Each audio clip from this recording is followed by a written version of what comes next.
Hi, I'm Tim, cartoon character and sports arbitrage trader. So, you're thinking about becoming a sports arbitrage trader. Good! Over the next couple of minutes, I'm going to debunk some of the myths that have grown around this business. And after that, I'm going to give you a practical short list of steps to get you started. Myth number 1. Anyone can be a successful sports arbitrage trader.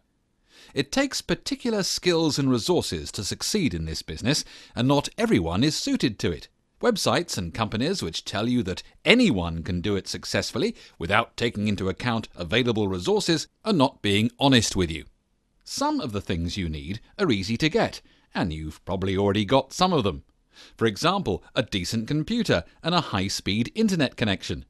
You'll also need professional trading software and the time to use it. Of course, you also need your startup capital to trade with. I'll come back to trading capital a little later on, as it's an important subject on its own. However, there are also some fairly important personal attributes you'll need to succeed. For example, you'll need to be patient enough to train yourself over 4 to 6 weeks without making much profit. The best way for you to pick up essential skills is to place at least 100 arbitrage trades with very small stakes. This way you can gain a great deal of experience without the potential for any emotional and financial damage from the mistakes you make. You'll also need to be willing to accept that you will make mistakes early on, and you should be ready to learn from them. We all bodge up trades from time to time, but it happens most often at the start, when you're inexperienced, excited and nervous. Learn from your errors at this stage, and you won't repeat them when the stakes are bigger. Of course, you also need to be comfortable working with numbers and many different websites. Myth number 2. Sports arbitrage trading is 100% risk-free. Okay, the arbitrage trades you construct will be risk-free if you focus on what you're doing. But the practicalities involved in actually placing the bets introduce some risks. The good news is that you can work to eliminate these risks by taking certain precautions and paying attention to specific issues. I suppose you can compare this to driving. Remember your first few lessons when you were first getting to grips with the gears, mirrors, pedals and steering? It probably seemed overwhelming at first, but after some practice it started to become second nature. Once you know what you are doing, as long as you're careful, you should be safe. Keeping with the driving analogy, even if you go at high speeds, you can do it safely. But if you ever take your eyes off the road, there's a good chance you'll have an accident. And if you drive with your eyes closed...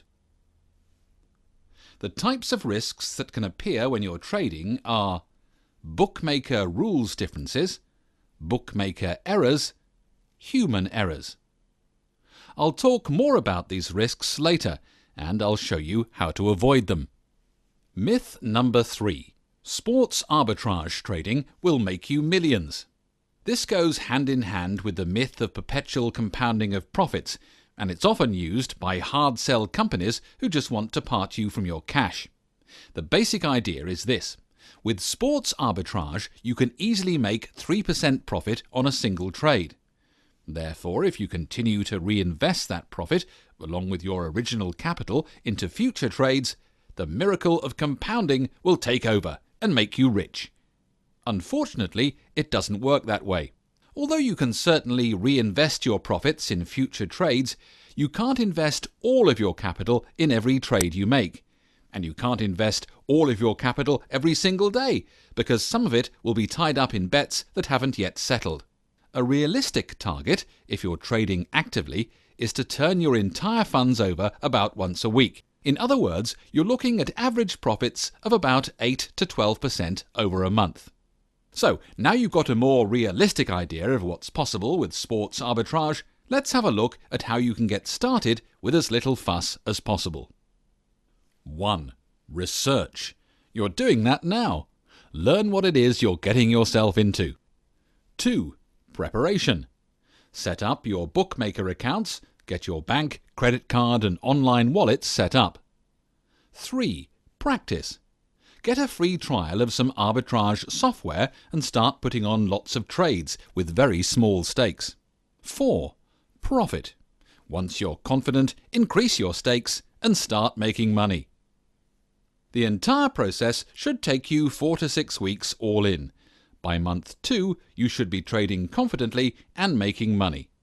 When you get to that stage, and you know what you're doing, you should be able to execute any trade within about 90 seconds. You'll decide when you want to trade, you'll go to your computer, you'll fire up your software and choose the trades that suit you. You could spend an hour doing this, and by the end you may have placed 10 or 15 or more trades, and you may have made as much as £300. Sounds easy, doesn't it? Well, it is, but only if you first put the work in to train yourself and build a solid foundation on which to base your efficient trading processes. The next time I see you, I'll show you the steps necessary to get yourself started on the road to becoming a profitable sports arbitrage trader.